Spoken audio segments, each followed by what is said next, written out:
Are you thinking about taking your pets with you for a holiday visit to friends or family this year? Well, if so, stay tuned to this episode because we're going to talk about all the things that you need to think about before you go.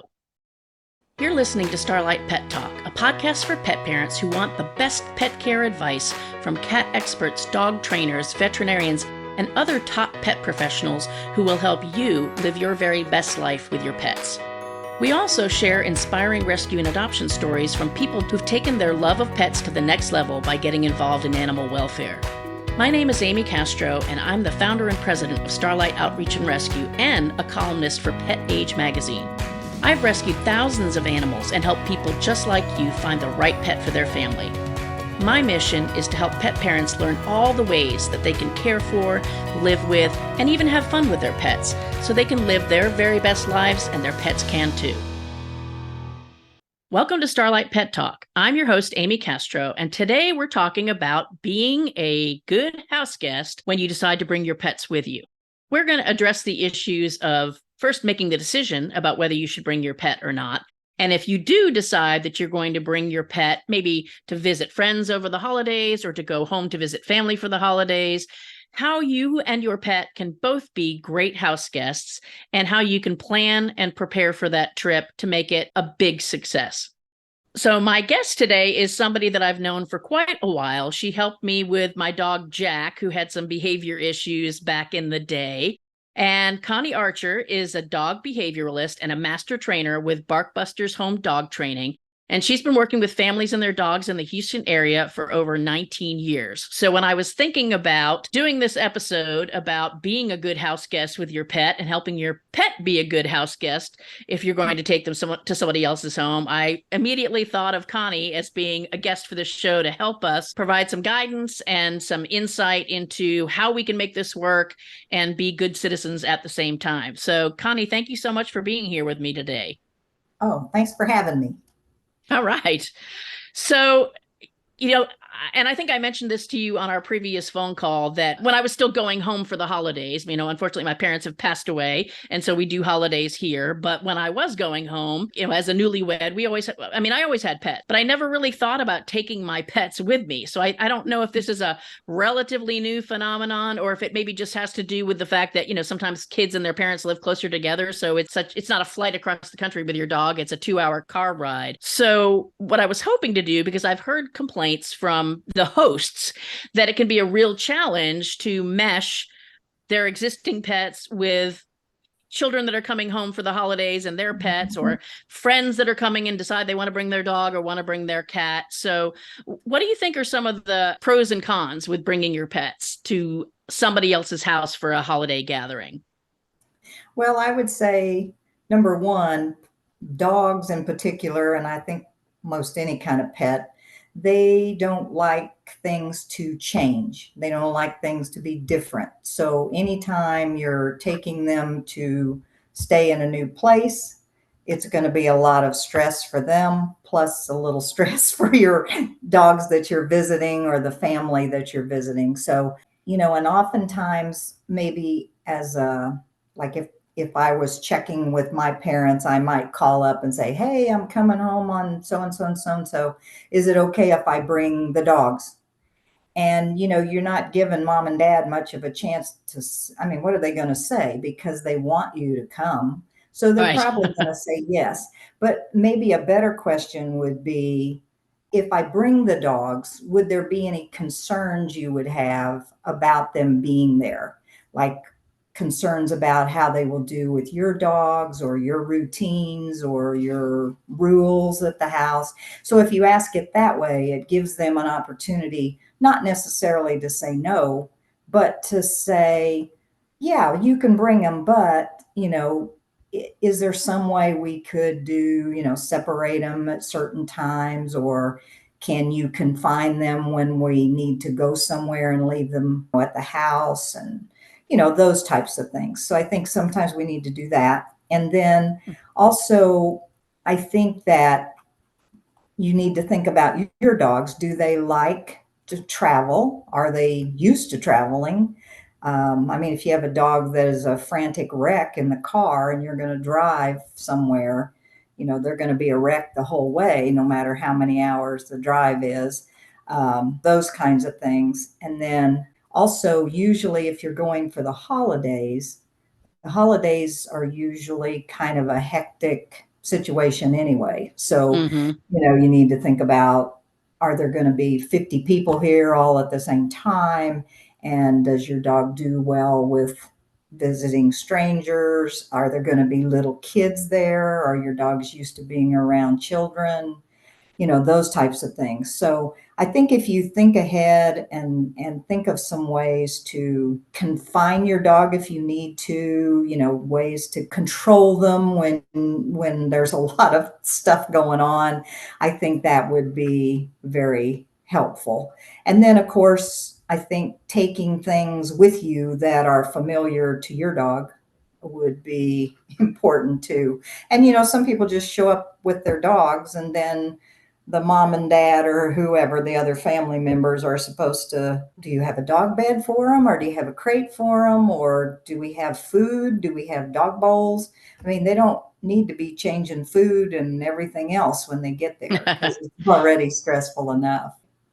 Yeah, And exactly. That's a good point. And, I want to go back and kind of hit on this when you were talking about this, just the whole stress of the situation. And I think people really need to think a little bit less about what I want and what is the best thing for my pet. I'll use my bulldog Guinevere as an example. She's a very excitable dog. I mean, she's been like that since she was a puppy when I got her. I mean, she was covered in mange, and yet she couldn't keep herself from being like on top of me constantly. She just doesn't settle down. And so, obviously she settles down at home because this is her home and she's comfortable here. But I always think twice about taking her someplace if I don't have to, because although she's cute and I like to show her off, at the same time, if I was to bring her to somebody's, like, I can just picture it.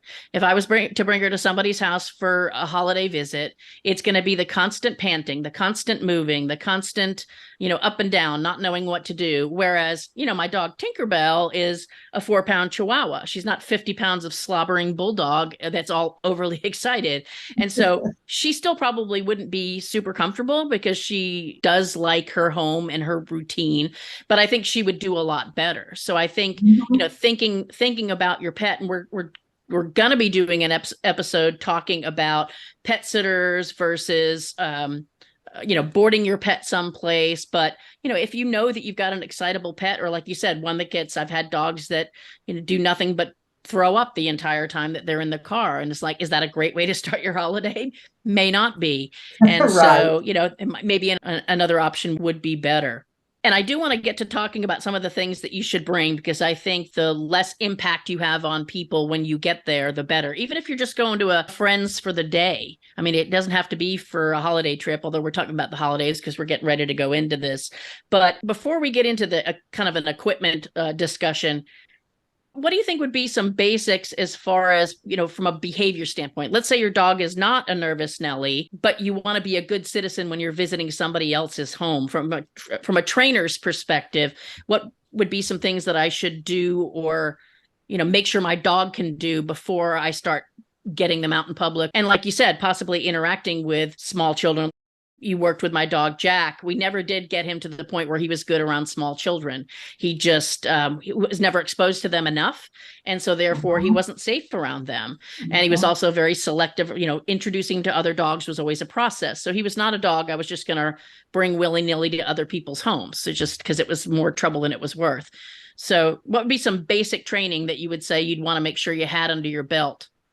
Well, I always tell people, even if you don't like to use, now this would be more like if you were staying overnight or staying for several days, but if you can get your dog used to a crate, or where they like going in a crate or think that's a good place for them, that's super helpful. Because if there is a dog already there when you get there, and the two aren't doing too well together, you always have a safe place to put your dog. But I think also you need to think about the things your dog does at your house, like your Mm. rules. Like, do I allow my dogs all over the furniture? Do my dogs jump up on my counters? Do my dogs beg at the table, when everybody's eating? And so I think if you know the person's rules where you're going, then you need to be able to adjust your dog to those rules. Now, you may not be able to get them all trained perfectly before you go, Right. but things like if you're going to sit in the living room, having your dog on a leash where they can't leap all over everybody's furniture and on top of everyone. Um, maybe not allowing them in the kitchen area if they're dogs that will get up on the counters and try to steal things off the counters. And Hmm. maybe you're used to when you go somewhere at your house, you leave your dog loose in the house. Well, in a new place that the dog's not familiar with, sometimes there's more potty accidents. There's just more things for them to get into. They're like, oh, what's that over there? So if you have a way to either confine them in a certain room, but if they're crate trained, it just can help all the way around. Not that you have to have them in the crate the whole time, but I think that's a big thing. And then being willing to keep them on a leash sometimes where they're not all over everybody. Right. Um, and if your dog jumps all over people when they meet them, then you need to try to control it. Now, you may not be able to get them perfect where they never want to jump, but you can kind of limit that by when people are getting ready to come over, have them on a leash so that have some control, or can, use gates if your dog's used to being gated, like Hmm. into a room. Those types of things would help. Yeah, Because I think we got gates all over our house. I It's like think a darn people prison in here. You got to go through this gate to get to that gate to get to that door.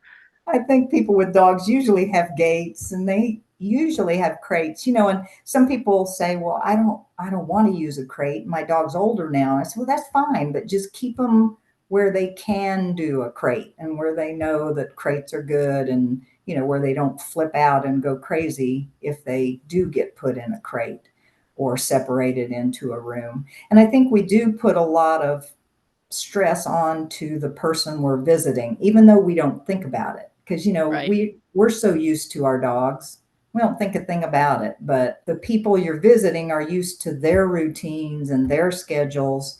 And then with your own dog, try to keep your dog on the same schedule they normally have been on, as far as eating and going to bed at certain times and Hmm. that kind of thing. And then maybe practice leaving them at home some, if you're not used to leaving them alone, because you'll probably have to do it when you visit people, because people want to go out to eat, and, oh, I got to stay home with the dog. Well, you won't do that Yeah, probably. it's So like why bother go visit people if you're going to have to stay home with the dog? yes, yes. Yeah, I'm a huge believer in crates, and I've said it many times on the podcast episode. I just don't get people that think that it's cruel. I don't leave my dogs loose at night because running a rescue and having, some strange dogs that they might not know as well. I don't want to have a dog fight break out in the middle of the night. I don't want somebody getting into my trash can or getting into the medicine that's on the counter or whatever it might be. And so we don't even call them crates. We call them their houses. And, when I say everyone get in your houses, each dog knows which one's theirs, and they get in there and they turn around, wait for you to shut the door. And that's where they sleep. And I think that if you took, you said, about taking things that are familiar, when they're in an unfamiliar environment, nothing smells like home, nothing smells like Mhm. me. Having that crate with their bedding in it probably gives them a lot of relaxation and security when they're in a strange environment. And so to put that, let's say I'm staying in somebody's guest room, to have that crate in the guest room where it's quiet, if it's time for them to go to bed, or I'm just trying to get them out from underfoot for a little while, that gives them a quiet, safe, comfortable place to Uh-huh. spend some time. And like you said, it doesn't have to be all day, but it just kind of gives them a timeout, get away from the chaos Yes, place to which dogs be. sometimes need that, especially if Yeah. there's lots of things going on, which at the holidays is usually pretty crazy. And then, Hmm. you have to think about if your parents have pets, or your family you're visiting has pets, maybe you think in your mind, oh, my dog's great with all other dogs. Well, maybe their dogs aren't so good, or maybe they're scared of other dogs, or maybe your dog's 100 pounds and theirs is 10 pounds. Right. So they're going to be concerned about those kinds of things. And I think you can, be considerate enough to help out and say, we'll see, I'll keep I'll keep my big dog on a leash for a little while, to see if the dogs are going to do well. And if you have a young dog, your dog's going to want to play all the time with the other dogs. And if your dog's huge and their dog's little, they could get too rough or hurt the other dog, that kind of thing. Oh yeah. Or just like my little dog Tinkerbell, the little 4-pound Chihuahua, and she is older, but we bring in these galoots here at the rescue, these big old dogs, and she used to be much more tolerant, but as she's gotten older, she doesn't want them near her, or if they get too close and they touch her, she yelps like it's like, okay, he barely touched you. But I think she's a little bit afraid, like maybe she's sensing her own fragility as she's gotten older. But I like what you said at the very beginning about not putting them into the can I bring the dogs, yes or no, because that's such a forced choice question. And like you said, who wants to say no? And now your family or your friends don't want to come visit you because they can't bring their dog. But I think by just putting it straight out there that, hey, you probably have some concerns, or you might have some worries. What concerns are those? So we can see if I can manage those. I think it's great to have that conversation up front. And then you can get a sense for, is it enough concerns that it's just not worth bringing the pet? Or is it a manageable concern that I can take care of? I also like what you said about the rules at home versus the rules at someone else's house, because I was thinking that I wasn't even thinking about the furniture, but I was thinking about at night the people that let their dogs sleep in bed with them. And every once in a while I've let my dog sleep in bed. I generally don't, because I don't need somebody snoring and being all up against me with their 9,000-degree body putting off heat. But if somebody's got a nice guest room, they may not want your stinky dog on their bedding or on their blankets or whatever, or have to send some nice comforter to the dry cleaners because your dog stunk it up or peed on it or dragged mud on it or whatever it was. I mean, it's just, that's another great reason to have that crate. And the leash thing, I think the leash thing was a great suggestion too. It just gives you a level of control over the dog. And I think the other thing that I think people should be worried about, especially if it's not somebody that you visit frequently, if your dog gets out the door because of all the people coming and going, and maybe the children that are visiting don't realize your dog doesn't come back, or your dog gets lost because they're not familiar with the area outside. So definitely a good idea to have that control or those barriers in place to keep that from happening, for sure. You had mentioned about bringing your own food and things like that, because I was kind of thinking along the lines, like you had mentioned, the bed, to bring the crate, their bed, their own bowls, although that's probably not as much of a crisis, but their own bowls, certainly their own food, so you're not switching food. Anything else that you can think of that would be helpful items to bring?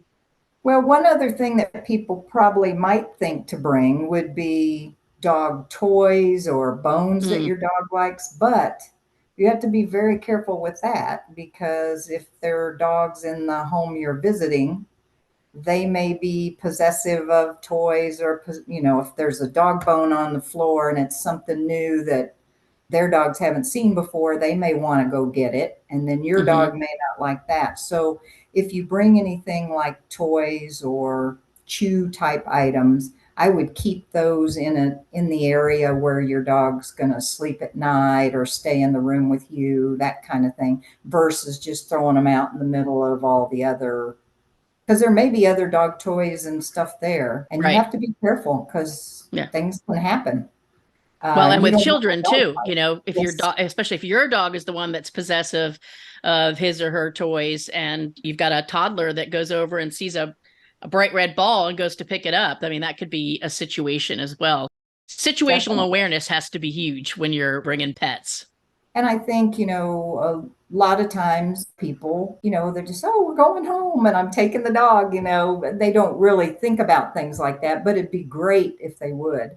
The person you're visiting, I'm sure they're thinking, oh gosh, what's going to happen? How are we going to do the feeding with 4 dogs here instead of the 2 we normally have?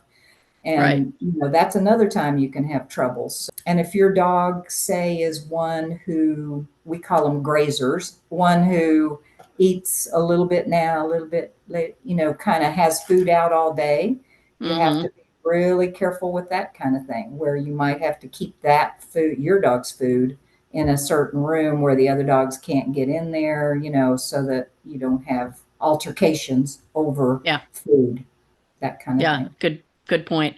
Another thing I thought about, and I hadn't really even thought about this until just this moment, but being aware of if let's say somebody's got a yard that they have access to, is the fence in good condition? Because we've even Mhm. done some, we don't do home visits per se, but I adopted out a dog to a friend one time, and I knew she was an escape artist. And so when I went to go deliver the dog, she's like, well, let's look at the fence, because her perception of what the dog could get out of Yeah. and what I knew the dog could get out of was completely different. And they had to make some adjustments to the fence to keep the dog in the yard. So fencing would be one. And then swimming pools is Oh, another one yes, to think definitely. about. You know, And I didn't if think your of that. dog is not used to being around a pool, or your dog is older and could get knocked into a pool by another dog, that you definitely want to make sure you're able to monitor that, because I've read and seen and heard some pretty terrible stories about what can happen to a dog that's not familiar with swimming pools, or that pool, if they were to fall in. I kind of look at it as pack like you're going camping, as if, for the most part, to pack and bring the stuff as if you were not going to have access to anything. And if you need to leave it in the Mhm. car, then you leave it in the car. It doesn't have to all get hauled into the house. Another great tip that came out of, we did a travel with pets, like a road trip with pets episode. So if any of you want to go back and listen to that, it was chock full of good advice. But one of the best pieces of advice that I hadn't even thought about was to bring your pet's medical records on a jump drive. It'd be great to Oh, bring that if you would had a be copy of paper records, but to get your pet's records, because if something, God forbid, did happen and you had to run to an emergency vet or a strange vet, then you've got right. your pet's records. Especially if it's after hours at an emergency vet, you might not, be able to get that from your vet in a timely fashion. Mhm. So I thought that was definitely great That's advice. a really good idea. And, if you have, say you have tags for your dog, like from the vet, from the rabies and all that, a lot of people Mm-hmm. have them, but not everybody puts them on the dog. I would say if Mm-hmm. you're traveling with your dog, like if you're going somewhere where they're not familiar with, you want the tags on the dog, if you can get them on there somehow. Right. Because if they get out or get out of the backyard, at least they have some kind of ID where people can try to find them. And of course, we would hope the dog would be chipped also, but at least you would have two ways. And some people, believe it or not, there's still people that aren't familiar with chipping dog. They don't even know what you're talking about, Yeah. because people will say, "Does your dog have a chip?" And they'll say, "Well, what is that?" So some people are going to look first. I think people do look first for a tag or a name 100%. on a collar. And nowadays you can get your collars with your dog's name and a phone number on them, where it's right there on the collar. Yeah, embroidered right in the collar, Yes. so it doesn't, you don't have to Yes. worry about tags jangling. That used to drive me insane. When I Yes. did allow my dog to sleep in the bedroom, there's scratching or something at night, and then it's like ching ching ching ching ching with a little. Uh-huh.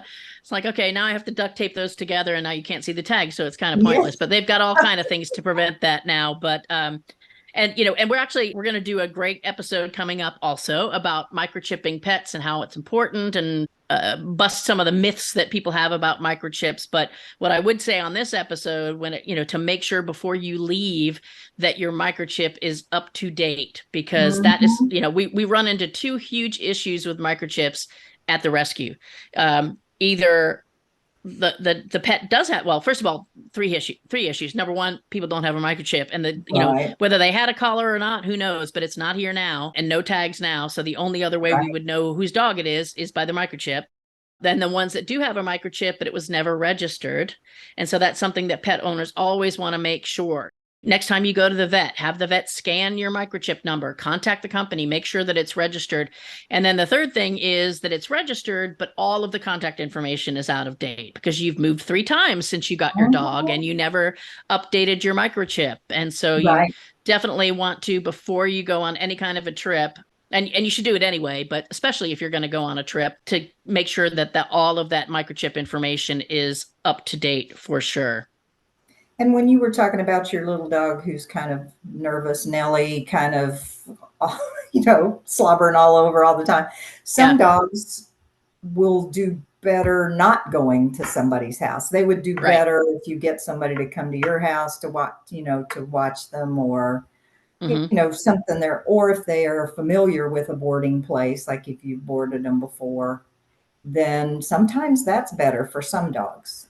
Right. Not all dogs, but for some. Yeah. Yeah. And I think it really goes back to knowing what's the right thing. And I think sometimes people make the decision based on finances because it's not cheap to for board your dog and it's not cheap to have a pet sitter.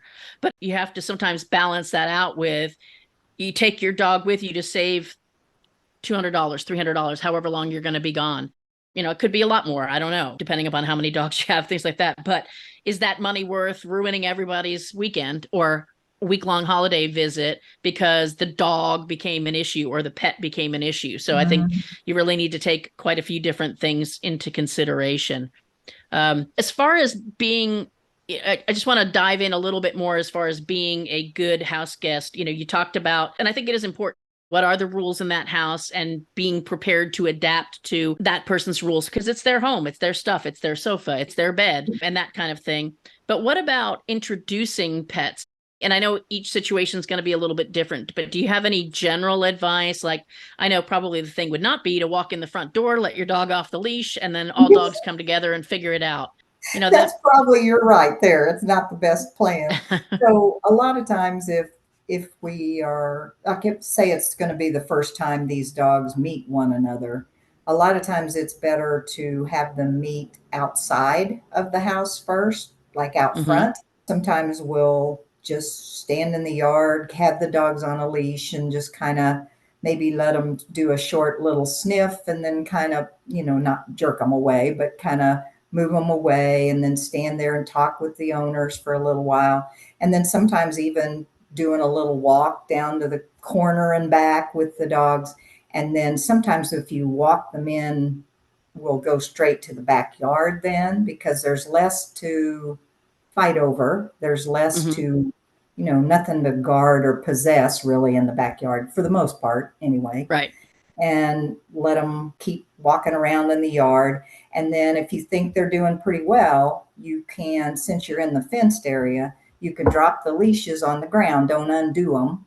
And that Hmm. way the dogs can move around more freely. But if something starts to happen and you see, oh, this is not good, then you can grab the leash and you at least have some control. Whereas if you totally unhook them, then Mm. you are, you could be in trouble. And then if they're doing well in the backyard, then everybody walks in together, people and dogs all together. So Okay. that's kind of how we would do it. And sometimes, like if a person's going to adopt a new dog, and they already have a resident dog, we'll do that same thing. Hmm. Um, have them meet outside and walk first. Yeah, I actually learned that from you because Jack was I had mentally labeled him dog aggressive, but it was really in certain situations. And if you didn't do the introduction right, if it was I'm walking down the sidewalk with my dog on a leash and you're walking down the sidewalk with your dog on a leash, but your dog is scrambling, pulling, and charging towards my dog, no face to face, that was Right, never going to go well. And right. the whole, like, let's stop at a distance, let's see how we do from a distance, and then let's get a little bit closer and really being aware of what your dog's doing. And I think that walking side by side, I remember doing it in front of my house. I did, and this is probably what, 15 years ago, where we started. It was my friend Christy and her dog Mac, and then my dog Jack. And it's like we started on, she was on one side of the street, I was on the other side of the Uh-huh, street. We were walking together, then we kind of came closer and they were fine. And then they were like jumping in the pool together afterwards. I mean, it didn't uh-huh. take very long to realize, like, okay, this is going to work out. But the introduction had to be done properly. So that's super important. And I think it's important to realize that just because your dog gets along with your other dogs doesn't mean your dog gets along with all dogs. Oh, And so you that's always very want to true. be, yeah, you want to be careful how you introduce them. And I always go with the assumption that maybe they won't get along. So let's just introduce them properly. And if it works out in 30 seconds, then great. But And mind. if they don't seem real comfortable at first, just kind of keep them on leashes or keep them separated a little. Once they see the other dog is not a threat or a danger, then usually things will get better. But just opening the door and letting your dog in, and if the other dog doesn't know your dog, is not the best plan for sure, Yeah. because it's Yeah. like an invader coming into their territory and they don't know. They're like, whoa, what's happening? So yeah. And that is something people don't think about often because they think their Yeah. dog is good with everyone, which is fine. but the other dog may not be, as friendly to all, Hmm. that kind of thing. And Yeah. then I know you mentioned to me before we did this about what if the people you're going to see have cats? And that's a whole nother, you know, thing to think about too. Hmm. And if your dog's never been around a cat, what things do you have to think about then as well? So, because you don't want Yeah. your people's cats terrorized, so Yeah. you have Well, to. and the thing with cats that I have learned is that if it's not managed properly, the behavior that you can trigger, because cats respond when they feel unsafe. And bad behaviors oftentimes are a result of either illness, which that would be one thing, or them feeling not safe. And that Mhm. lack of feeling safe can last beyond the weekend visit that you have. So if your dog is chasing the cat all around the house and now the cat's not using the litter box because your dog was guarding the litter box from them or not letting them get to the litter box, that person could have a long time of an issue with their cat in the litter box afterwards. So Yes. yeah, the cats are a whole nother, for sure, a whole nother ball of wax. But I did want to address the issue of bringing home cats. And I don't know, I didn't even really ask you if I assumed you weren't a cat person, but are you a cat person, Connie? Are you pretty much No, a dog person? I've never had cats. I don't dislike cats. I just Okay. love dogs. So, Yeah. and it is a little more work to try to get the two different kinds of animals together sometimes, especially if you Yeah. have an older cat and then all of a sudden you decide you want a dog. Well, older cats usually aren't very fond of a dog at first. If you start with a Right. kitten, it'll usually work out pretty well. But Right.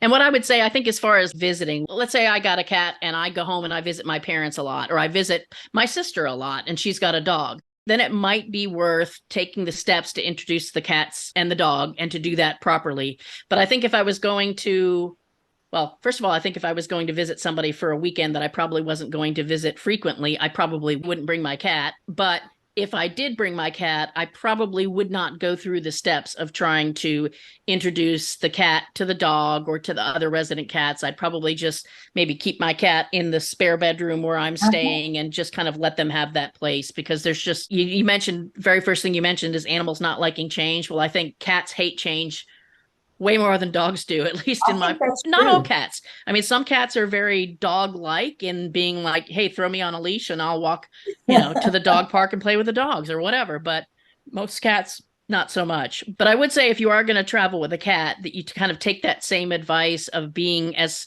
self-contained as possible. So Mhm. one of the things that I would recommend is bringing disposable litter boxes. I think that's a great idea to bring yourself. If you're going to be gone for 10 days, you bring yourself 5 disposable litter boxes and a bag of litter, and then you don't have to worry about cleaning things or, Oh, you that'd can be just great. throw the whole thing away. And I think for cats, for sure, you need to make sure that they have a quiet place to stay. Yeah, It's not going definitely. to probably be a great thing for the cat to be out amongst family chaos.